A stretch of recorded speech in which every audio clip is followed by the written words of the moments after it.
Hi, Whoa. there you are. I never know. I always forget how that works, and I'm like, is this working or not? I know, I'm like, Instagram, stop messing with us. Welcome, Joey, and hi, everyone. How are you? Thank you. I'm trying to make sure this phone doesn't go flying. It's good to All see right. you. You too. How's it going? Not too bad. I'm just sitting here in sunny California, hoping I can we can go outside and rejoin society at some point soon. How about Sounds yourself? fun. Good, just so busy, so many exciting things happening at GoStork, but I'm also sitting here in snowy East Coast. The piles of snow are taller than me in the backyard, so I've been seeing be pictures. jealous, or don't be jealous, whatever. We moved from New York after being there for about a decade. I'm not jealous anymore. I've had my fill. um, Yeah. So I guess we can just get started. So for everyone out there, hi, so excited to see so many people joining. So in case you're new to us, GoStork is the first fertility marketplace where intended parents find, compare, and connect with top fertility providers. And our mission is to bring transparency to the fertility industry and really to help simplify the first steps in the family building journey. And so as part of this, we're always trying to bring really helpful content to intended parents and patients, and including advice from amazing experts like Joey to really help educate and support you along the way. So that said, Joey, it's been a while. We've really been wanting to do this. I'm glad we got it on the calendar. Welcome. Yes, me too. Thank you very much for having me. Of course. And so for everyone, just a bit of background, Joey can be found at fertilitynutritioncoaching.com and of course at Fertility Nutrition Coach on Instagram. So it's probably fairly self-explanatory what you do, but can you tell us a little more about yourself, your background, how you came to this, what inspired you to help people trying to conceive and through pregnancy with their fertility and their helping them form healthy habits? Yeah, it's kind of a funny subject, right? It's a very specific niche of business to go into. Um, but before I was a fertility nutrition coach, I was a nutrition coach. Um, in fact, I've worked in wellness for just over a decade now. I've worked with people in fitness. I'm a retired soul cycle instructor, as I like to say. So I've been on all corners of this thing, and I've settled in this really small corner, fertility, because there was a moment where I was working with my client base was mostly women, and at one point I had a handful of those women who were either trying to get pregnant or were exploring IVF, or had gotten pregnant, or something was all revolving around. I think it was because we were all kind of at that age where family planning starts, and so I kind of recognized that I had the skills to help coach them through what they were going through um, from a nutrition standpoint and a wellness and fitness standpoint, but I didn't necessarily know as much as I wanted to know about reproduction and just the process of pregnancy and what nutrition and what kind of health requirements there are, and if there are any, and if they change when you get there. So I felt, as my duty to them, I kind of did some exploring. I took some courses. I've read, all the books, um, and that's kind of where I got to now. From a business standpoint, you kind of always want to make sure your market is very narrow. So that's, to be upfront, that's really why I'm at this place now. But from a motivational standpoint, for myself personally, I myself want to be a dad. And as much as my husband and I try, neither of us are getting pregnant. So we have to go the same route that a lot of people have to Mm-hmm. go, when it's not easy to do it the old-fashioned way. Mm-hmm. So we're exploring our options as well. That's part of moving here to Los Angeles, was starting our family Mm-hmm. here. So it's kind of nice to also be a part of this niche as I Mm-hmm. as I embark on helping the others. You two will be amazing dads. That's Thank you. it's so good to know. So I'd love to dive into just get a general outline of, nutrition basics. What comprises good nutrition when you're trying to conceive and during pregnancy? what should you make sure is covered daily and maybe like in what quantities in general? Like how do you start out with a new client that just kind of needs the basics to get started? Yeah, yeah. What are the basics? I mean, that's really what it's. We could talk about basics and then be done with this call, and that's the most important thing we're going to talk about today is the basics, Hmm. Hmm. because the basics are what we all need. You know, in Hmm. fact, if it were as basic as it sounds by calling it basic, we would all be doing it, but we're not, and that's kind of the problem. Good point. Yeah. Um, but you think about it like this: in order for our bodies to kind of pull off all of the metabolic and physiological functions that they pull off every day. Um, that everything from your endocrine system to your respiratory system to your cardiovascular system to your reproductive system. All of these metabolic systems require certain key ingredients to function. That's Hmm. about 20 different amino acids. That's a variety of fatty acids, a variety of complex sugars that can be broken down into glucose, 16 minerals, and 13 vitamins. That list of ingredients is what our body requires to do all those things. And where do we get these from? Where do we get them from? We get them from food. And I don't just Yes. mean that food is a good place to get more of these things. I mean, we don't get these things unless we eat them with our mouths. There are some exceptions, like obviously you can get vitamin D from the sun, things like that, but you still can't live off the sun, unfortunately. All of these things come from food, and we have to remember that. This is why we devote so much time, regardless of how interested you are in food. We devote so much time to food. 3 times a day, we're eating, taking time out of our schedule to put food in our mouth. It's not because we necessarily want to eat all the time. Some of us do. I do. But it's because we have to live. And that's Hmm. literally what's keeping us alive, is that.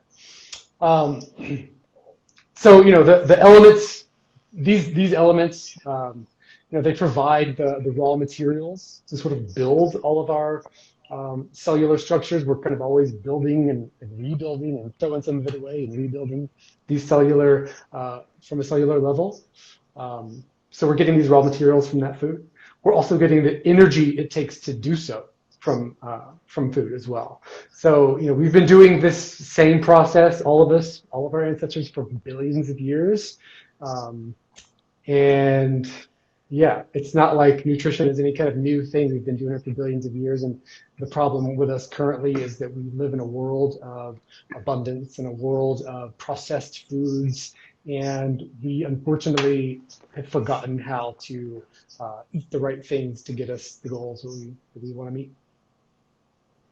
Great. And so what are some of those basics? Like what would you say, I guess, how would you outline the perfect diet on a given day? Yeah, that's very loaded. The You perfect diet on a given day. know what I mean? If I had to narrow it down, if I had to give you the best advice, um, obviously, full disclosure, I can't give you any what the best thing is because there's not, it's not like I'm a mother trying to pick a favorite child. There's just not a best one thing. But the best way I know how to narrow it down is to say eating a variety of whole, minimally processed foods. That's it. I think that a lot of us get kind of stuck in this rut of eating one kind of thing, figuring out what feels and seems the most healthy, and then only eating that forever. And because we do that, we end up neglecting a lot of the things that we require otherwise. I'll give you a good example. Folate is something I think we all are familiar with. And we know that folate is what's required for healthy prenatal development, amongst a lot of other things. We also know that, maybe you've heard that in the second trimester, your body uses more glucose for the baby. Okay, so we hear these kinds of things and we think, oh, well, I'm gonna Google a list of foods that are high in folate, and I'm gonna definitely eat a lot of those. And in my second trimester, once I am pregnant, I'm going to definitely try to eat more glucose or more sugary things because the baby requires it. And the fact of the matter is, your body, regardless of how much you want to supplement it, our bodies are going to do exactly what they want to do. No extra amounts of these things is going to help us. So we have to focus less on, oh my gosh, our body requires these certain amounts of nutrients. I got to make sure I get these certain amounts of nutrients. And focus more on how do I just give myself as much variety as possible so that my body can take exactly what it needs and do what it has been doing for billions of years. Mm-hmm. Yeah, and so it's not just about exactly what you eat, but it's really also about creating good habits, right? You know, similar to how they say the best exercise routine for you is the one you'll stick to. I mean, it's not exactly the same, but I guess with that said, can you walk us through what that process looks like? One thing you focus on is really helping people form those good habits so that they'll keep up the routine they set up for themselves. Yeah. You can't really talk about habits without talking about motivation. And to break down the word motivation is motive, right? The base word is motive. Motif, motive means reason, the underlying theme, right? And our motivations, what motivates us to do anything, to get off the couch and go on a run, to start a new diet, to make a new resolution, our motivations are based on our ability, our confidence, and our ability, our belief that what changes we make are going to work at the end of the day. So, you know, if I'm working with a client, and I don't mean this as a sales pitch, I mean, anybody can do this with themselves or with a friend. If I'm working with a client, my first step is to engage in their interest. You know, what is it that brings you here? Why is it that you want to change? What is it that's what's motivating you? And oftentimes, especially for me, in this case, you know, what's motivating someone is either, you know, they talk about their ticking time clock, it's a family, it's something like that. It's something about having kids. I want to have kids. It's what my dream. My dream is to have children. So, you know, in this specific instance, it's usually about family. And in engaging someone's interest, it allows them to sort of focus on the why, because sometimes maybe it's just that, oh, my friend from high school came over and, you know, she had lost a lot of weight, blah, blah, blah, blah, blah. That's my motivation. Well, unfortunately, those kinds of motivations are fleeting and they don't last. So that's the kind of thing you want to, once you say it out loud, you're like, yeah, that's not actually my motivation. I'm envious right now. Great. Yeah, I'll get over that. When it comes to family or having children, that's a much more substantial thing to be interested in, right? So that's where we would usually start. The next step would be sort of narrowing the focus to what's most important. You know, usually when it comes to nutrition, what's most important to somebody to change is food choice, right? I don't think I'm eating the right kinds of foods. Maybe it's food choice. Maybe it's eating behaviors. Maybe it's exercise. I'm not getting enough exercise. So from there, you know, we've narrowed our focus down a little bit more. Maybe it's food choice.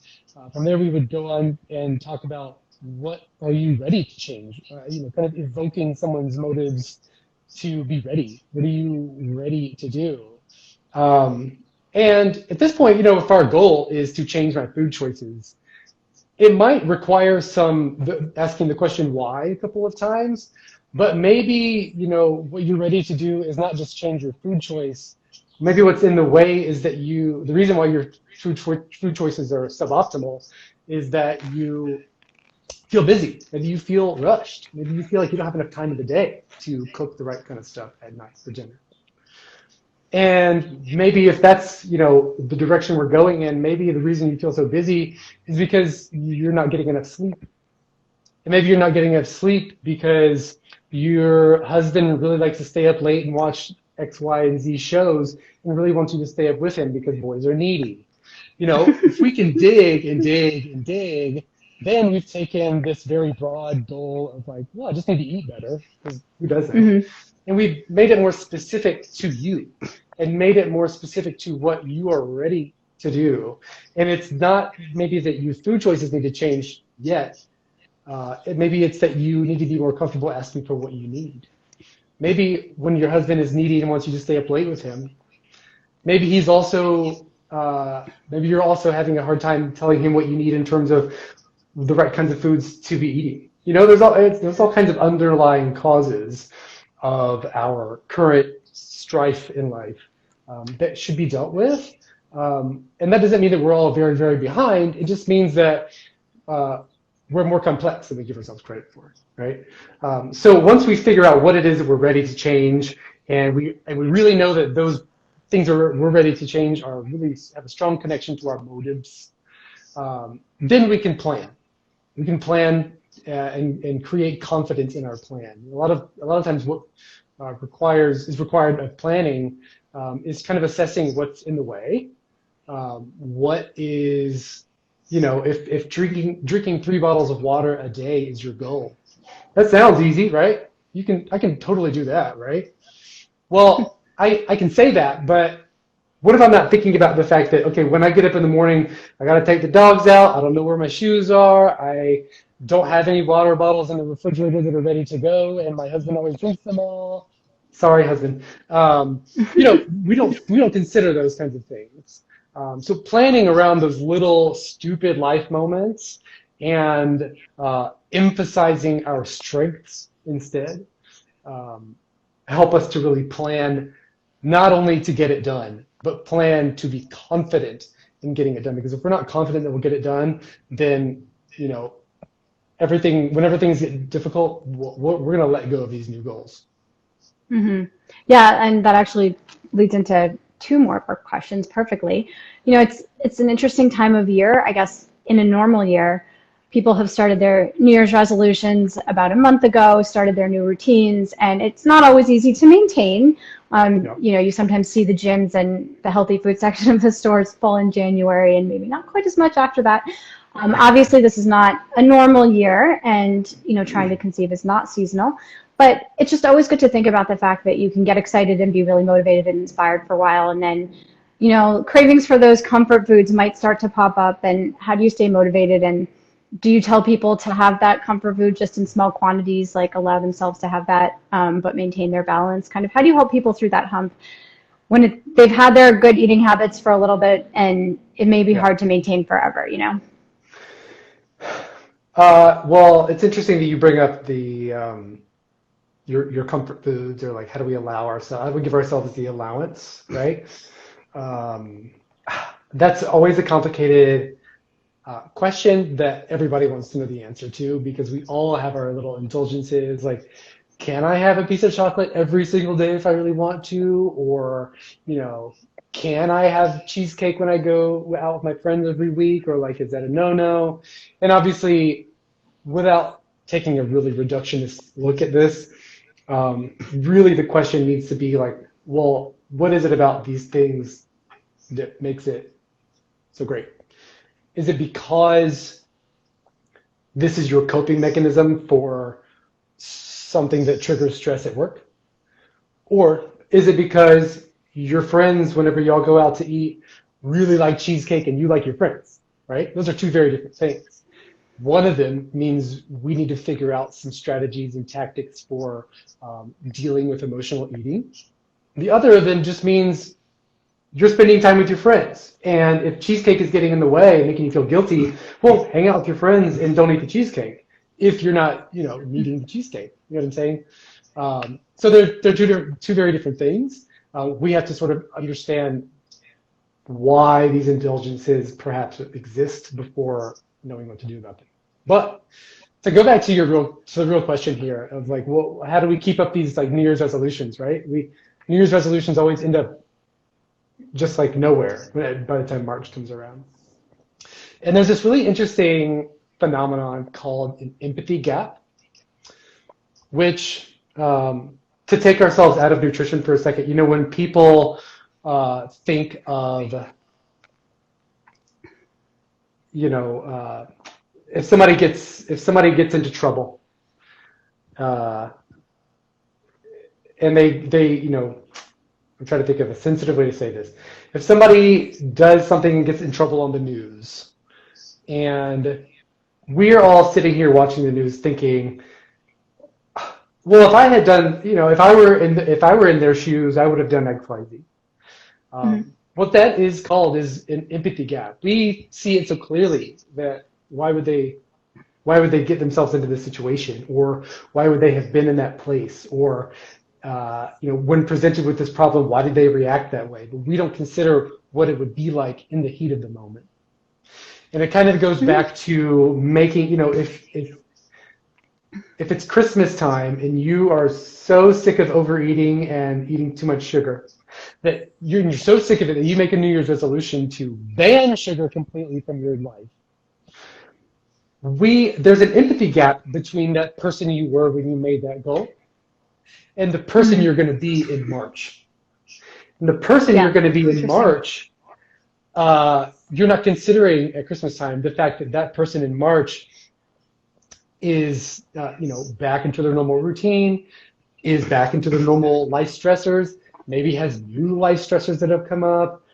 We don't consider that whenever we make these goals. So there's this empathy gap that we have with ourselves, where we're kind of inconsiderate, right? We think it will be easy to make these new goals, but we don't consider all of the little life moments that create or trigger our normal habits.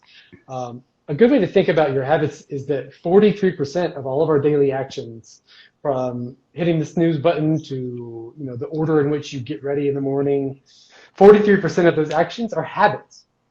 The rest of them are conscious choices we're making. We're making these conscious choices. The rest, but the 43%, we're not thinking So about interesting.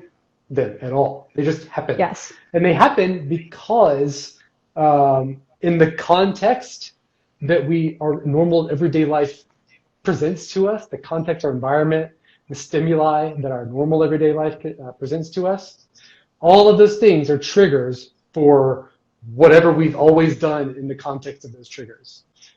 They don't always have to be big, but a lot of times those little teeny tiny triggers we don't even think about lead up to a chain of events or a pattern behavior that leads to, maybe it's overeating, maybe it's emotional eating, maybe it's irregular eating.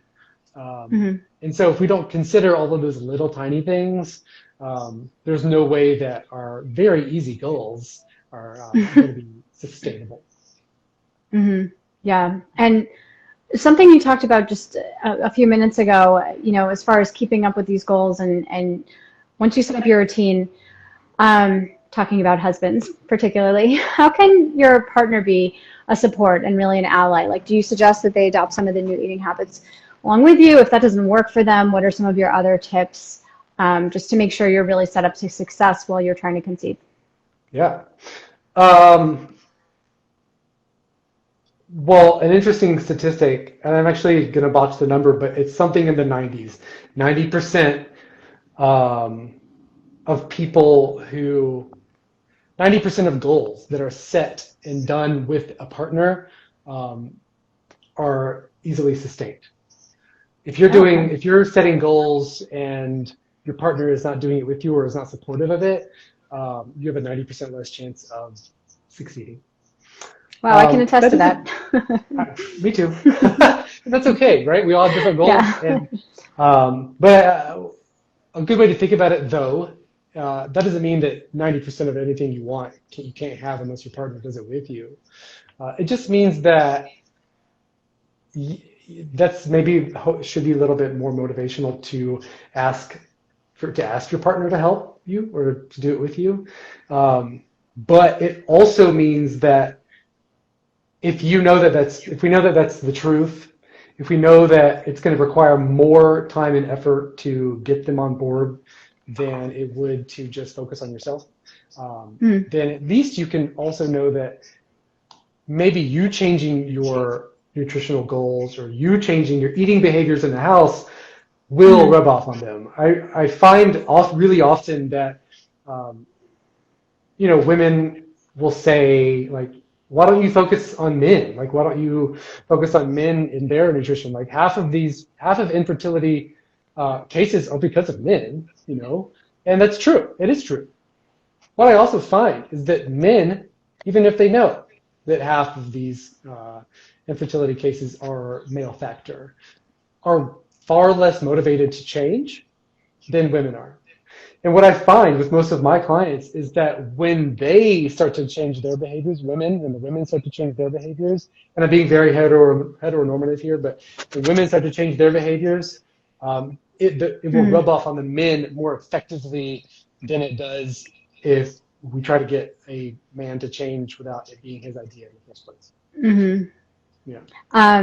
And you also worked with gestational carriers, right? So I'd love to know if you have tips for for intended parents, for example, how they can support and be an ally from afar. Do you have suggestions for that? Have you seen that relationship work well, especially if a surrogate's coming for advice to you? Mm-hmm. This is kind of one of those things where the parents,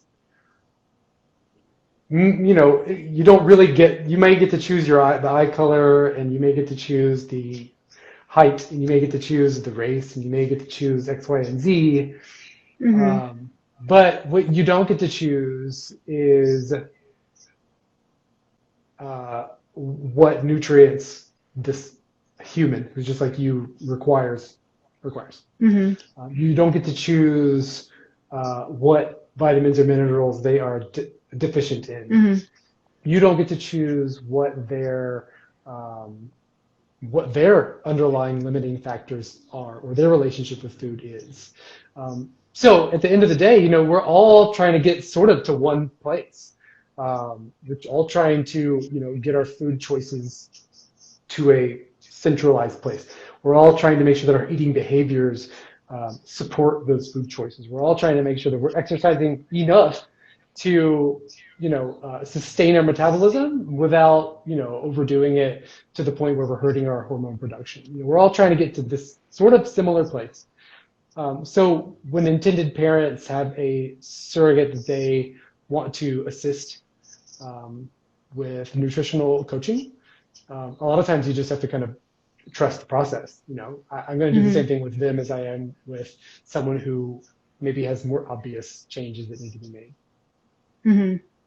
And you talked about male factor just a couple of minutes ago. This was a question that came in as well. So do you have recommendations for, men for fertility? Is it different than the general overview you gave before? Like obviously whole foods, unprocessed, maybe more based on their weight or activity. Are there any different recommendations?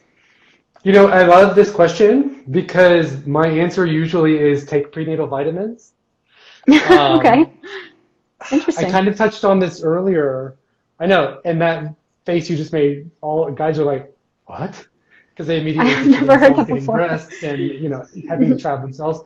But I kind of touched on this earlier about the fact that our bodies require, they will use nutrients differently all throughout the course of pregnancy, but they also require the same, they change the amount of nutrients they need all throughout life as well.